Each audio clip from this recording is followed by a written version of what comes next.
আজকে হলো রাখি, তাই সকাল সকাল বসে গিয়েছিলাম কৃষ্ণ ঠাকুরের জন্য মালা বানাবো বলে। আর এদিকে দেখো দিদি গোপু ভাইয়ের জন্য কি সুন্দর ফুল দিয়ে একটা মাথার চূড়া বানিয়েছে।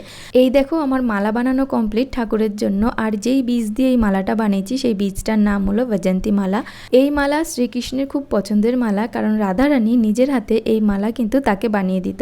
তারপর চলে আসলাম আমার গোপু ভাইকে রাখি পরানোর জন্য। আমার ভাই বা দাদা না থাকার ফলে আমি প্রত্যেক বছর গোপু ভাই, কৃষ্ণ ঠাকুর আর সাই বাবাকে রাখি পরাই।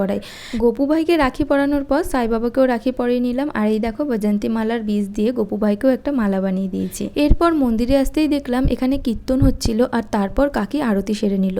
আর তারপরে আমি কৃষ্ণ ঠাকুরকেও রাখি পরিয়ে নিলাম। এছাড়া মন্দিরে আরেকটা ছোট্ট গোপাল ঠাকুর ছিল, ওর জন্য বৈজয়ন্তী মালার মালা বানিয়ে এনেছিলাম। দেখো কত সুন্দর লাগছে কৃষ্ণ ঠাকুরকে মালাটা পরে। বিকেলবেলা দিদি এসেছিল ভাইকে রাখি পরাবে বলে। আর তারপরেই দিদি শুরু করে দিল দিদির কাজ। দিদি রাখি পরাতে তো পারে, তবে রাখিতে গিট দিতে পারে না। আর সোনাইয়ের হাতে আগের থেকে যে রাখিটা রয়েছে ওটা সোনাইয়ের দিদুন পরিয়েছে। এরপর পালা হলো গিফট নেওয়ার, তাই দিদি শিখিয়ে দিচ্ছে চোখ বন্ধ করে কিভাবে গিফটটা নিতে হবে। আর সোনাই তো গিফট পেয়ে ভীষণ খুশি, ঘড়িটা যেন হাতছাড়াই করছিল না, আর বারবার ক্যামেরার সামনে এনে এনে দেখাচ্ছিল ওর শখের ঘড়িটা।